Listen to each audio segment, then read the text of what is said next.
Alright, we should be live. Microphone looks good. Alright, we're back. We're working on Omo, Queen of Vesuva. So, yesterday we finished her creature type matters build. Excuse me.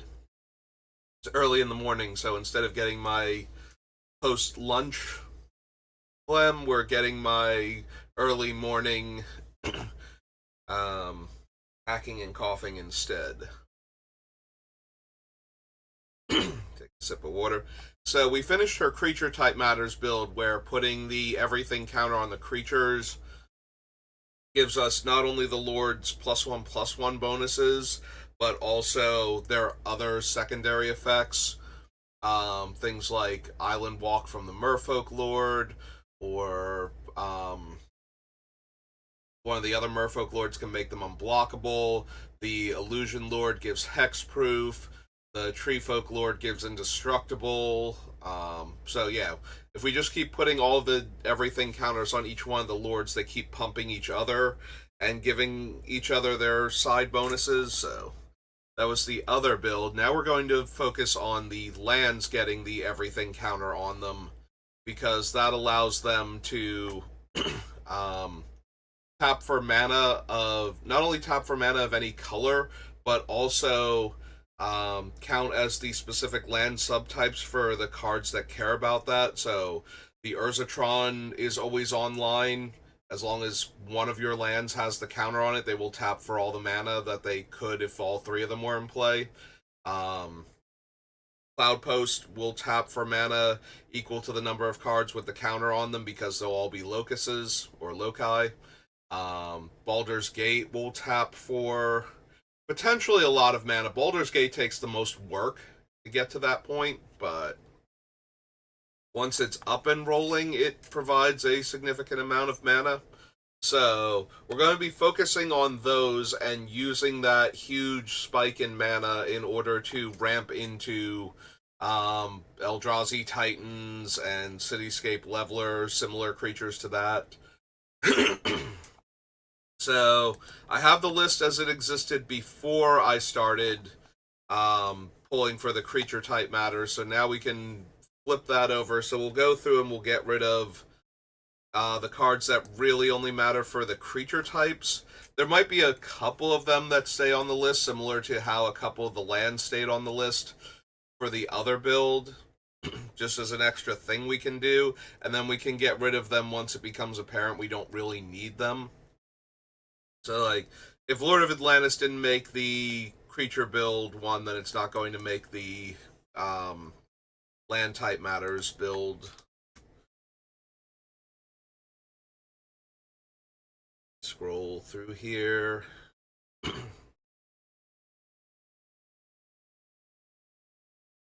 We might still want survival just because we would want to be able to trade our smaller utility creatures in for the Eldrazi once we have the mana.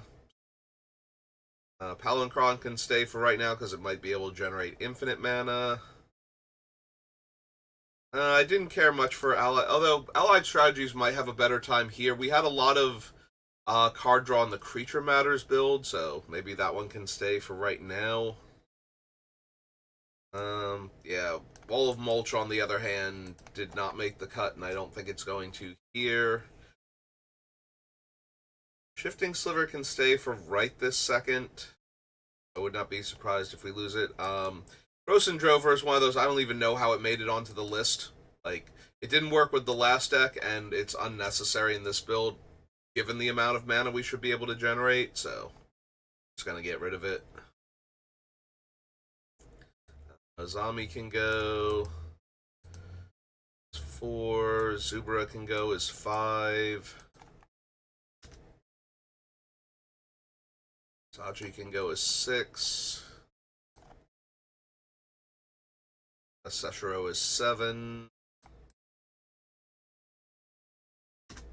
Yeah, we're not going wide with this deck, so something that requires a large number of creatures in order to get a bunch of card draw out of him.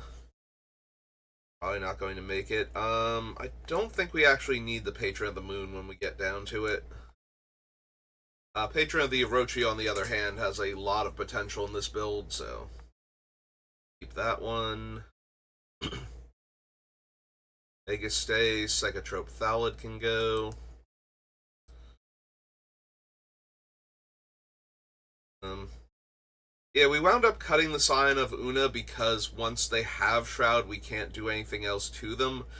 That might not be the same problem in this deck, though, where we have a lot of the Eldrazi running around. We don't really need to augment them much after that. So maybe the Scion gets to stay. We'll have to see. Shapesharer is unnecessary.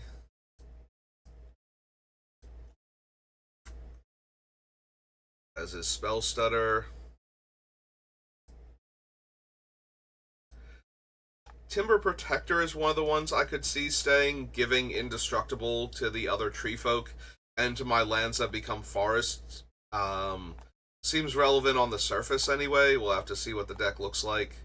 Chameleon Colossus we don't need anymore.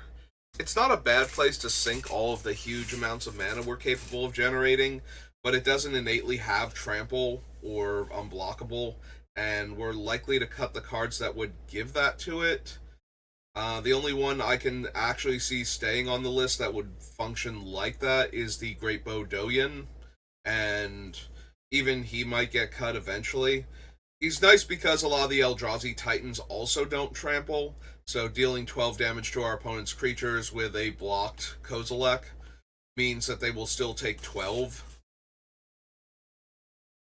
Leaf Crown Elder right now is cheating into play giant creatures, so that has the potential to stay.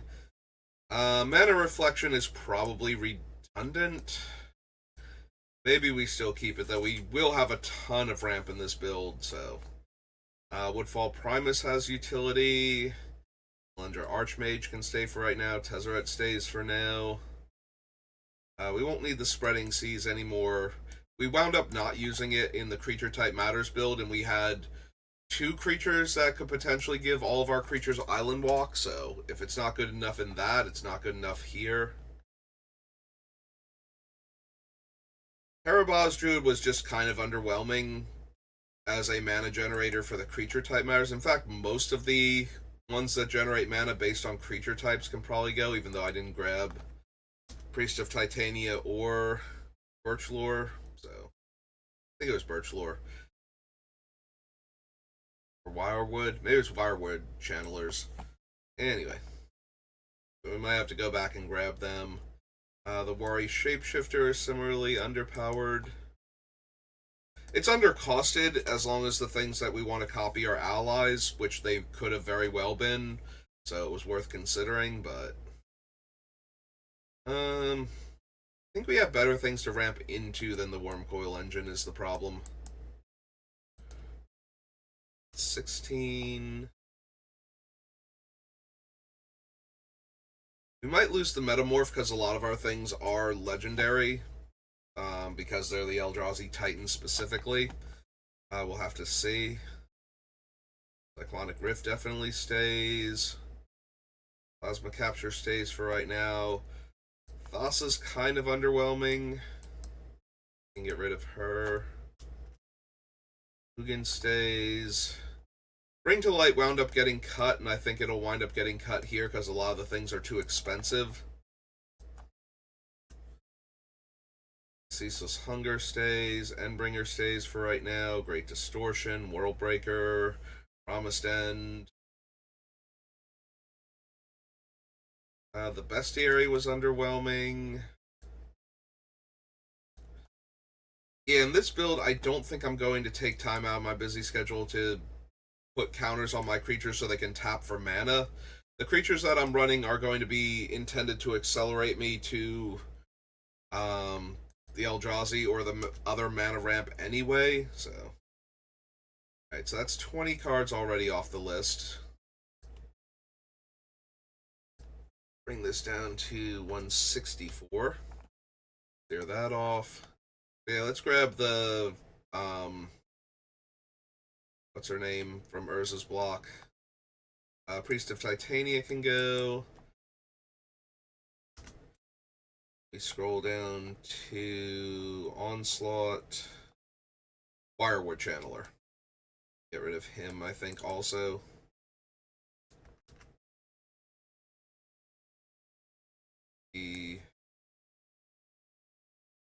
Head on back down to roughly where we were. Yep, there's Emrakul. Vizier can stay for right now, but we'll probably wind up cutting him. Constructionist is fine. Ranyanamp is more likely to make it in this build. No longer need the Seafloor Oracle. Really need Tendershoot Dryad anymore.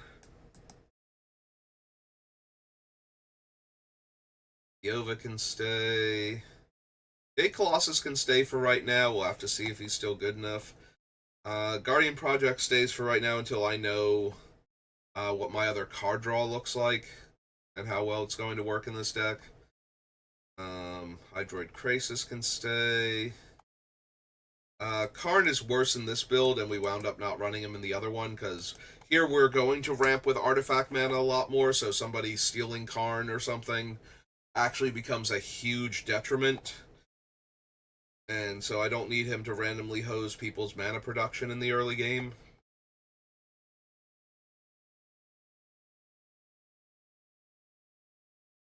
Serpent can stay, but I can see cutting it. I don't think we need Vivian. We didn't need her in the other build, and I don't think we need her here. Though she does have the -2 that tutors a huge thing if we cast a huge thing. Maybe that's still worth it. Alright, we'll leave Vivian until I think about her some more. The Ozolith was unnecessary, and it only affects creatures, so it's not like we can put the everything counter back on our lands when they die. Forsaken Monument stays. Godsey can stay for right now. Gretchen was kind of underwhelming, so, and she got on the list primarily because it was the first set we looked at while trying to pick cards. Cora stays for right now. We wound up only running the Sphinx in the Creature Type Matters build. Don't know that we need Nail. I think we can cut him here. Sphinx can stay for the moment, but Cityscape Leveler is one of the things we're trying to ramp into. One with the Multiverse and Portal are both fine. Skystrike Officer can go. Titania's command was just kind of underwhelming with all of our other options, so Conduit stays for right now. Twilight stays. The Monument to Perfection can tutor the Locust, but that's and the basic lands, but that's kind of it. And turning it into a 9/9 takes way more effort. Like, when I actually sat down and looked at how much effort we need to put into getting this thing to a 9/9, it's like, that seems difficult, bordering on, like, impossible, without the game dragging on forever. So, Rustvine Cultivator is just less impressive than all the other untap our land guys that we have on the list. I feel confident getting rid of it now. Horn of Gondor can go. It's 13. Pilgrimage can go as 14.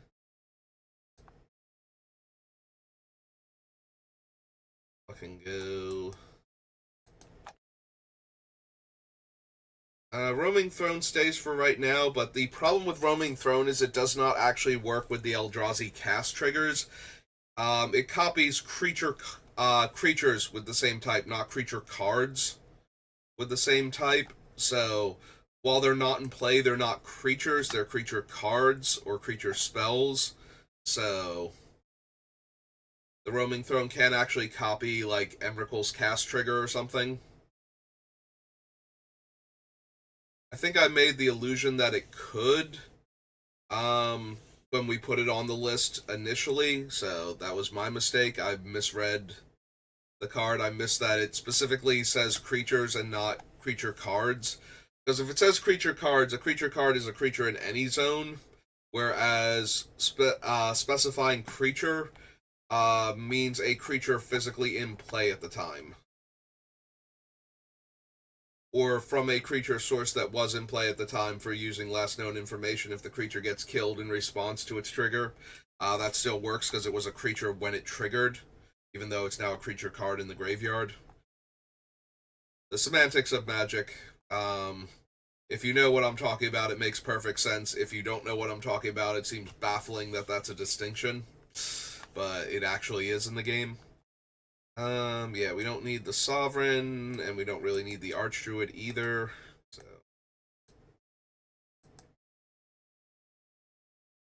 17 cuts we've made now.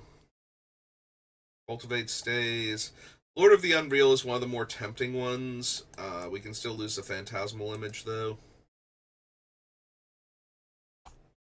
So the Pearl Trident can go. Bionic stays for right now. Feline Sovereign is fine, but I think ultimately unnecessary. Like, the utility of its ability is slightly higher than some of the other ones we have, but it's not really protecting the giant creatures. And if they're getting through for damage, destroying our opponent's artifacts and enchantments is probably most of the time going to be the least relevant thing about getting through.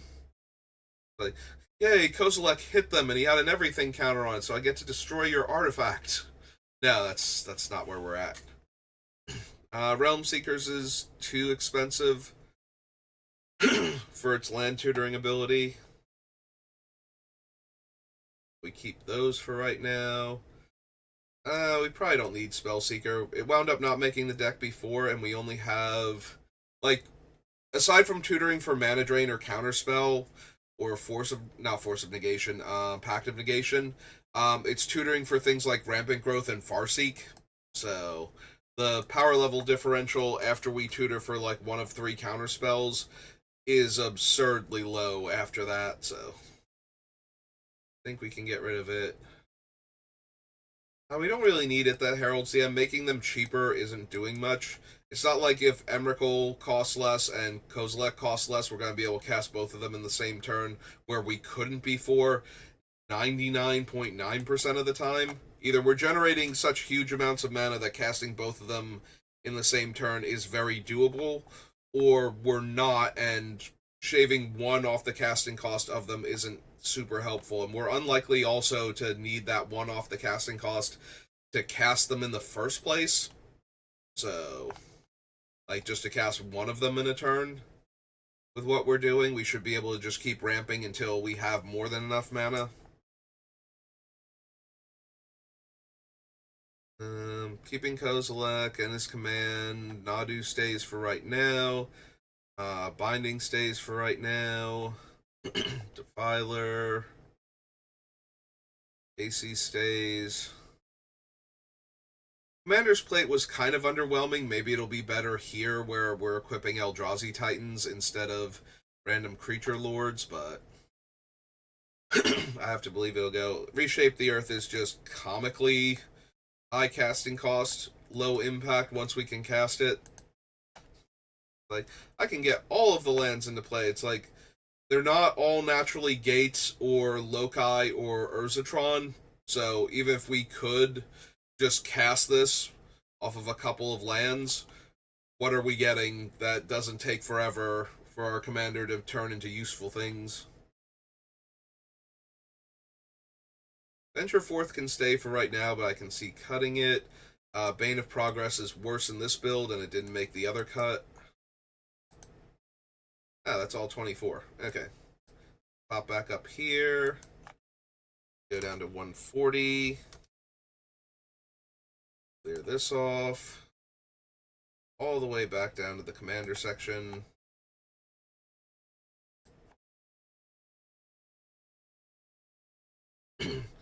Retrofitter's not going to make it.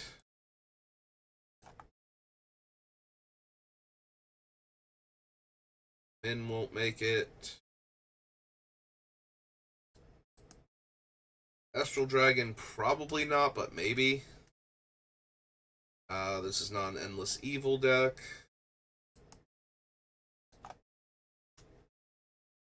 I don't really need Cleaver Scab either. Rid of Baru. The Purifier can probably go too. I also found her not particularly strong. We only have like 4 or 5 spells total on the list that can search for can search for basic land specifically. Um, so getting those and her at the same time in order to set this up just seems incorrect. I don't need the Corsairs anymore. Don't really need Hackball either.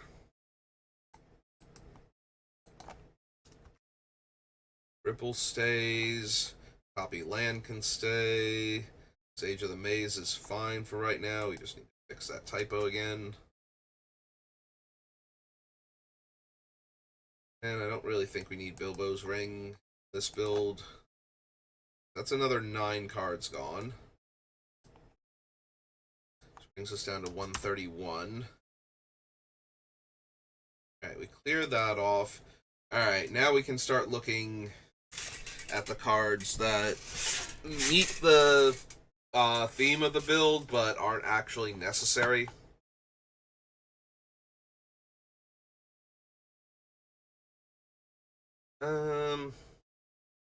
Mystical Tutor was kind of underwhelming before. We'll have to make sure I'm cutting all of the things that can go grab, but I'm pretty sure we get rid of it.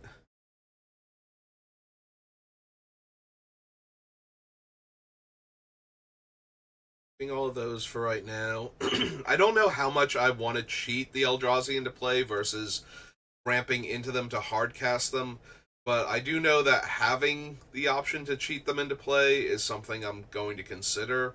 I just don't know if Elvish Piper is where we're at with that. A lot of them have cast triggers, so we're way better off casting them, but that's not always going to be feasible in the first, 4 turns of the game. Whereas we might actually be able to get to a part where we can cheat them into play very quickly. Although, if I'm getting rid of a lot of the... So, I'm looking at Cryptic Gateway, and the back and forth in my brain is we're getting rid of a lot of the smaller creatures, except for a handful of them that help ramp us, in order to focus on getting the mana necessary in order to hardcast all of these giant angry Eldrazi. So, and when I say Eldrazi, I include all of the other 7+ mana creatures that are still on our list. So we don't have as many small creatures, but our commander is 1, so any of the other creatures showing up is the second one for Cryptic Gateway. So it's not like we need a huge number of creatures. We might still wind up cutting it, though, just because we don't have enough bodies to make this useful, but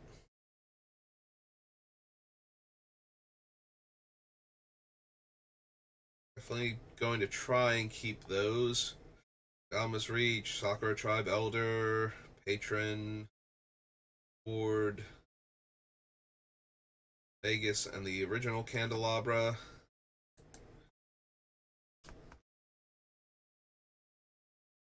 I can see cutting Leaf Crown Elder for the same reason I could see cutting it before. The only difference is now if it hits a Eldrazi for free, whereas before it could hit and I would be getting another Creature Lord for free.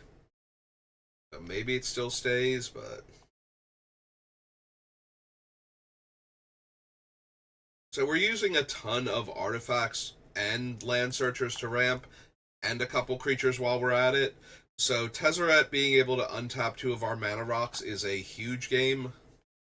And being able to tutor for them, Tezzeret -1, being able to go get Soul Ring, Mana Vault, or Mana Crypt. Well, we could get Mana Crypt on 0. We can -2 him to get Grim Monolith.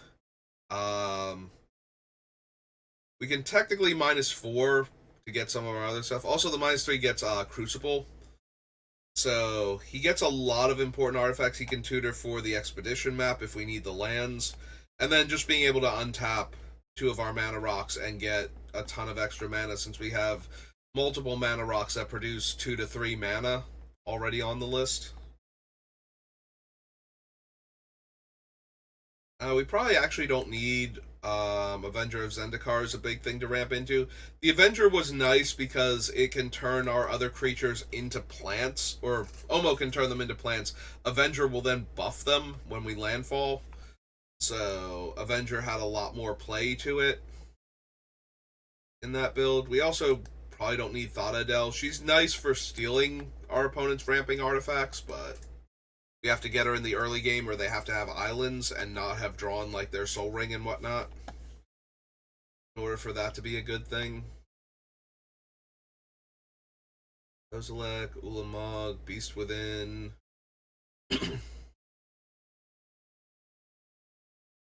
Yeah, all of these are going to stay for right now.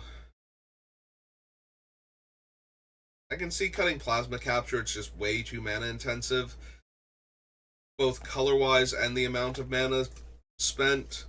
Whereas Spell Swindle being one more mana but being two less green to cast seems super helpful. Like, it'll be a lot easier to hold up the mana for this with the colorless mana producing artifacts we have than it would be to hold up. Like, it's easier to hold up Spell Swindle than it is to hold up Plasma Capture under that idea. So, we will eventually get to a point where our ability to untap our lands would allow for the double green, double blue. But I think the Spell Swindle is better. In fact, I'm willing to call it right now. I think we can get rid of Plasma Capture. 4 mana drain is not where I want to be at. This is Hunger. I can see potentially cutting the Endbringer. It's useful, but not the strongest of the Eldrazi. Worldbreaker, on the other hand, I almost definitely want to keep.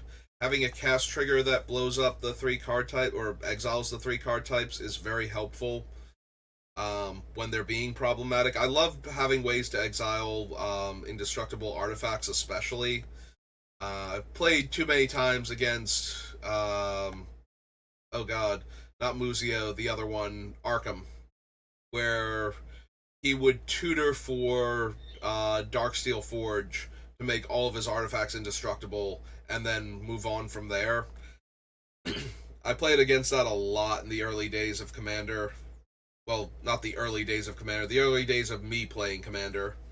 So having ways to exile artifacts, preferably at instant speed, but just at all, became a thing.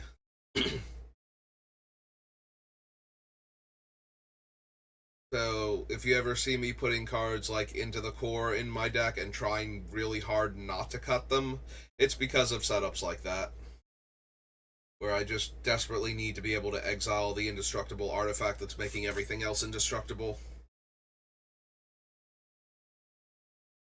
Emrakul, Summary Dismissal. Here, the Menagerie might wind up being a cut still. So when I put Hour of Promise on the list, it gets 2 lands into play tap, so that's still a huge thing for this build.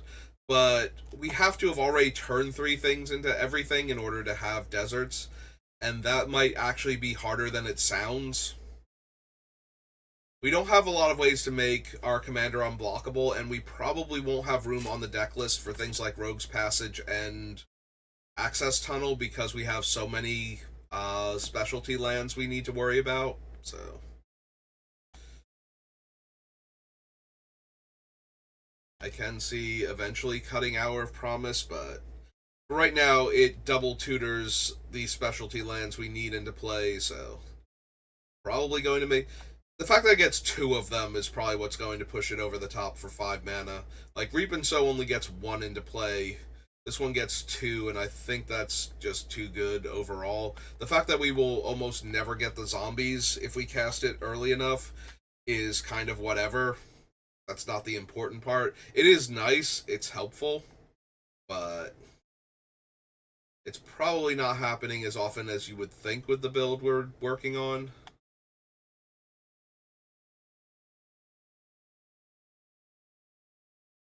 Last time Lazatep plating wound up being the 3rd effect that does this, and it only grants hexproof, so it doesn't stop wraths, it stops targeted removal. So I think we can cut it. It does protect my other things from targeted removal. It's all of my permanents, but I think we have Heroic Intervention, and we have the one that lets me proliferate and then phase out any number of things that I proliferated onto. And because Omo is throwing around her everything counter on my creatures also, just as a side effect of existing and trying to get the lands to have the everything counters on them, it does mean that we can proliferate the counters on my creatures and then save them with the phasing effect. So I think that's still worth it, and I don't think we need Lazatep plating as a result as a third way to protect my stuff.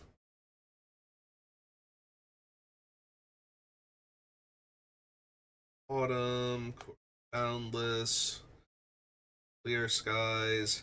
Yeah, this one's slightly harder to just go, no, we definitely don't need that, we definitely don't need that.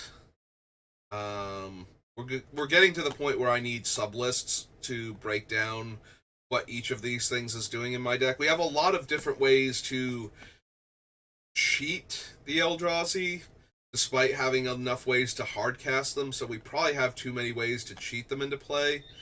Also, eventually we're going to need to make a decision about cards like Lord of the Unreal and Timber Protector and whatnot, if they're actually worth the effort of getting them into play and getting the everything counter on our other stuff in order to protect it.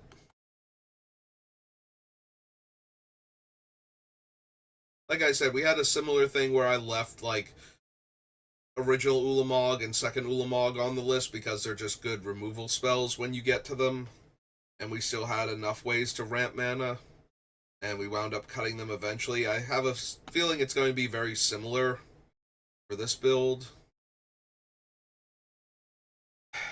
Yeah, we have so many cheaper ways to protect our other creatures from targeted removal that are more all around good at it. The only upside to this one is that the red mass burn spells like Blasphemous Act would get around our other equipment, but not this one. But at the same time, this doesn't actually save our creatures from certain things, so like blue bounce and green. What limited green removal there is, like we can still get hit with Beast Within or a fight card. Well, probably a punch. Commander. Nobody needs to rely on fight cards when there are enough like cheap punch cards running around. Plus the fight cards do a lot of extra things.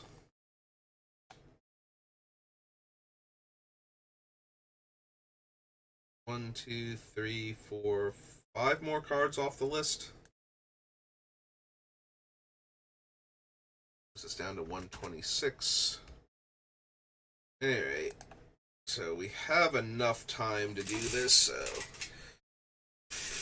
let's take a look at the ways we're cheating our giant things into play and see if we get rid of some of them or all of them. Here's the first one. There we go. Elvish Piper.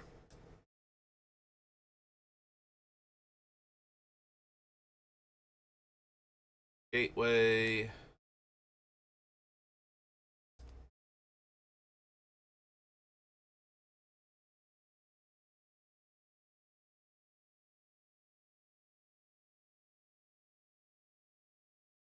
Court of Calling isn't really a cheat. We have to spend that much mana on them, so I don't really consider that cheating them into play. Just because we get to tutor them. There's the Leaf Crown Elder.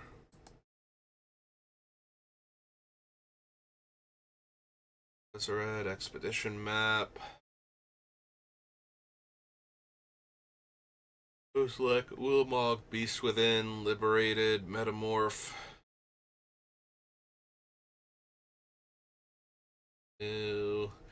Ugin, we're not counting on the ultimate. We're using him as a mass removal spell or a targeted removal spell.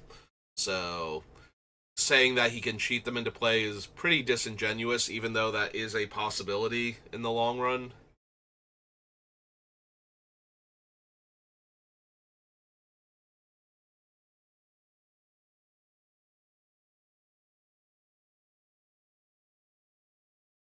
Yeah, so far none of these are cheating them into play. Just keep going. Monsters Advocate can, which is why she got to stay on the list before. Jodsy is in here to cheat cast them, which is kind of a huge game if we can actually pull it off.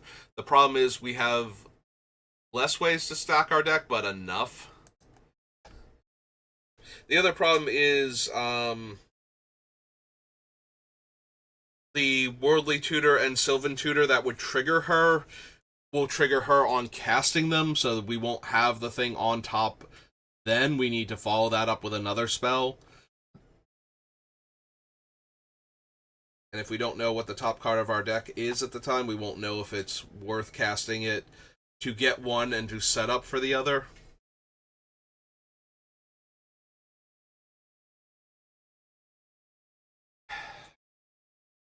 One with the Multiverse also technically cheats them, but it does so on an 8-drop enchantment. Although Jodsy is an 8-drop, and it is a cast trigger, I guess I guess they... If I count Jodsy, I have to count one with the Multiverse. Green Sun's Twilight can cheat them. They're in the top X cards in my deck. Kozlem cheats them into play. Make your own luck. Which can probably go. That's like that's the dream one, right? Like, they just happen. We do have a lot of cards that let me look at the top card of my deck, so I would know when to cast Make Your Own Luck if all of those stay on the list, but they kind of all have to stay on the list, and one of them has to be in play in order for this to work, so. Alright, Eladmeri is a way to cheat them in.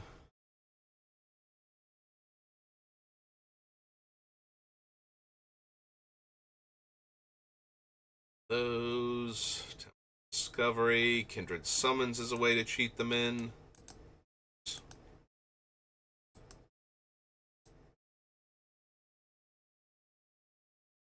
Dragon, no. Ripples of Potential. Sage of the Maze. Alright, so these are all the ways I have to... These are our cheat into play cards.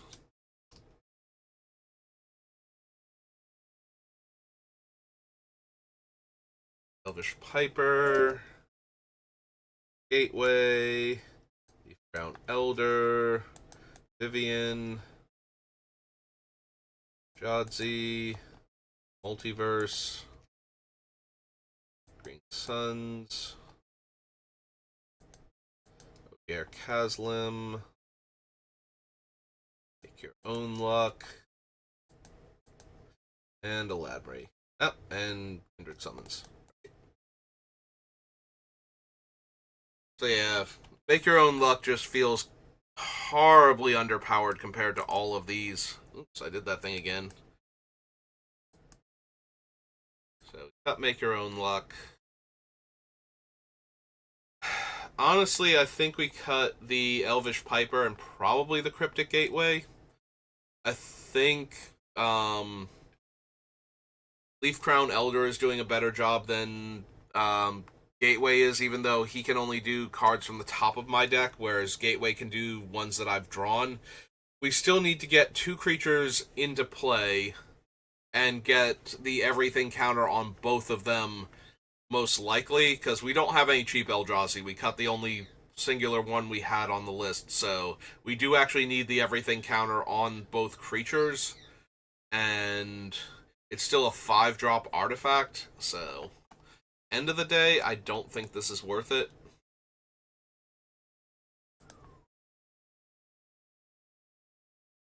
Leaf Crown can stay for right now because we have a few cards that can manipulate the top of our deck to make sure that it hits. That being said, it's a worse Jodsy, but it's also like 4 mana cheaper or 2 mana cheaper. 4 mana cheaper, she's an 8-drop. So... We leave that for right now. Vivian is letting me look at the top card of my deck and can cheat things into play, so for right now I think we keep her. Same thing with one with the multiverse, letting us cast off of the top and letting us cheat a thing. Green Suns is a one-shot, and we need X to be 5+, and then we need to hit with it, otherwise we're just grabbing a land and, like, you know, a Satyr Wayfinder or something. So, probably alright to cut that. 3, 4. Also, this build, I am more likely to want the tutor to the top cards and less likely to want Court of Calling.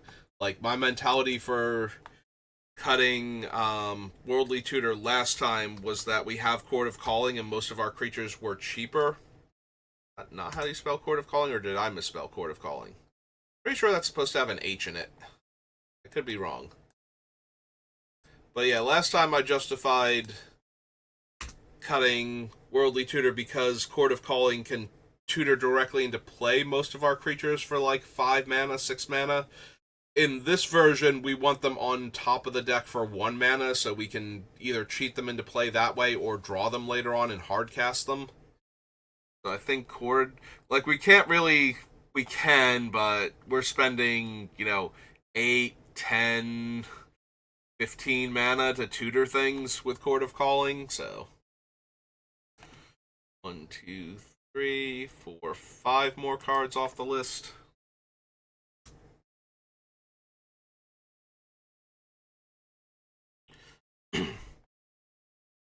What I'm going to do next for sublists. Ramp's a lot of cards. We have so many lands in our... Actually, that's... I say that like it's an argument to not do it, but that's actually the best argument to do it, is we have so much overlap that we do want to do the list. Candelabra's in here to ramp, so we need that. Mana Drain. Yeah, I put it on the list to be a ramp spell, so it's kind of weird to not have it on the ramp list. Like, yes, it's interaction also, but that just makes it better. It interacts with our opponent's spell and ramps us. So, doing double duty here.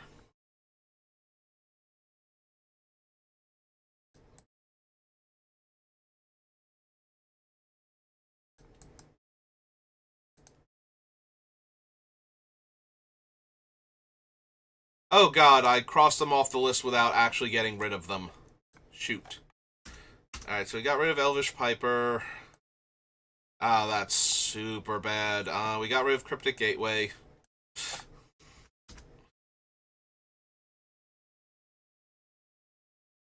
We're doing the mana ramp right now. Did I get Thran Dynamo? No, we only got Grid Monolith. Then I saw the Elvish Piper. Okay.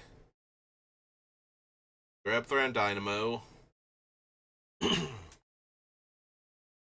Alankron's not so much ramp as it is infinite mana once we get going, so...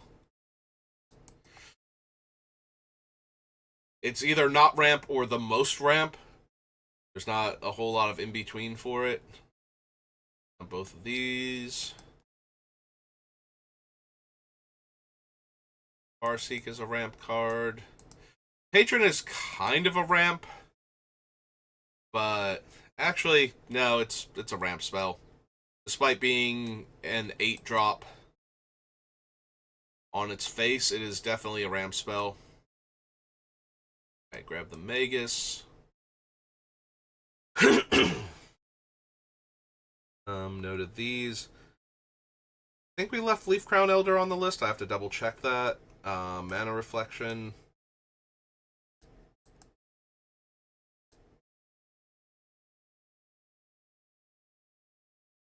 Oracle Moldiah is in here to ramp us by giving us extra land drops and finding us more land we can play. Arbor Elf and Everflowing Chalice are both ramps.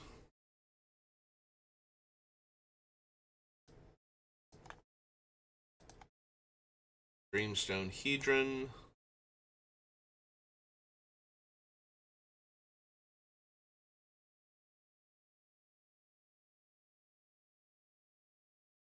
Satyr.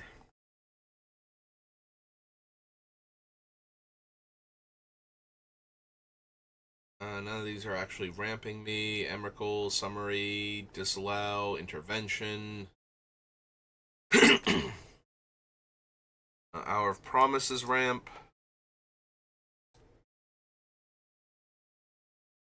Spell Swindle is here to ramp us. It's 20 out of 24.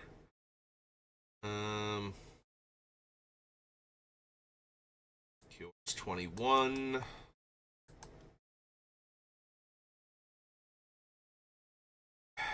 Greyhenge is more ramp. It's more in here for the card draw, honestly.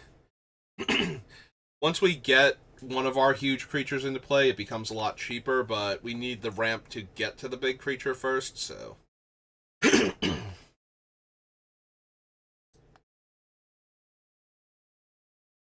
Like, it's a 9-drop naturally, and it only makes 2 mana. I'm pretty sure all of our other things are ramping way harder than that. Forsaken. It's up to 22.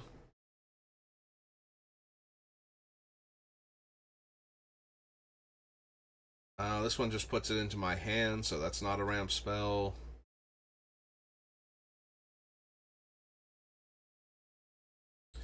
We did cut the Green Sun's Twilight. I think that was the problem, is I cut Port of Calling, and in my head it's like, okay, I'm cutting all these cards off the main list now, so I can just go ahead and knock them off up top, and that's the end of it. And that is not what I was actually doing, and therefore I kind of messed myself up a little bit. Alright, Make Your Own Luck can go. That was one of the ones we got rid of. Alright, after Forsaken Monument. What's the next one? None of these are ramp. Or we looked at Worlds, Kaslam. Doppelgang can be, and there will be times where we use it as such. That's 23. Cultivate's 24, and then we need to divest ourselves of the list and then start again.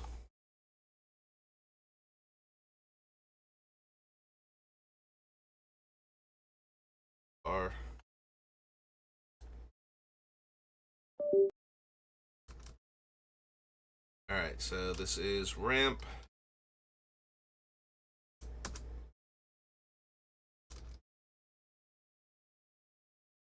little bit more of a gap between the two. Alright, so Mana Vault and Soul Ring. Oops. Candelabra. Mana Drain. Nature's Lore. Rampant Growth. Worn Power Stone. Monolith. Dynamo. Just one Thran Dynamo, thank you. Gilded Lotus. Dalmas Reach. Patron. Farseek. Vegas. Reflection. Oracle. Arbor Elf. Chalice. Hedron. Voyaging. Hour. Swindle. Aura. Forsaken Monument. 3 visits. And Cultivate. Alright, so that's all of those. So go back to Cultivate.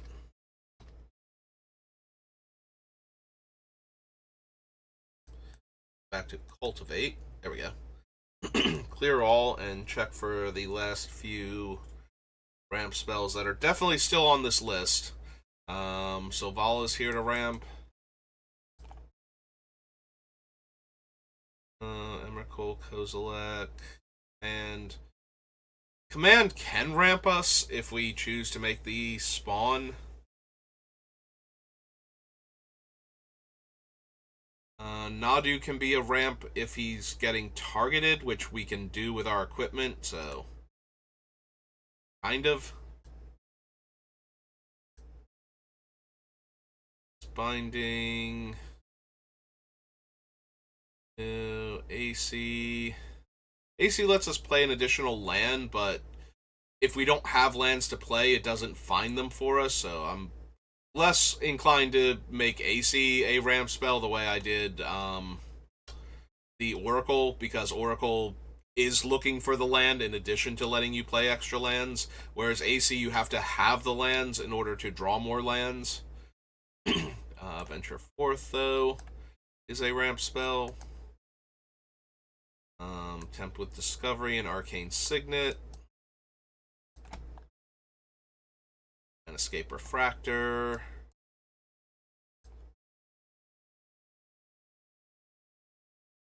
And copy land because it becomes a land in play as opposed to tutoring one. Yeah, Sage of the Maze is a ramp because he lets me tap my untapped gates to make 2 mana instead of 1. Does get to stay on the list for right now. And our good friend Mana Crypt. Alright, so we're at the 50-minute mark now. I just wanted to get the last of the ramp spells on the list. And then we can figure out which ones we're cutting next time. That.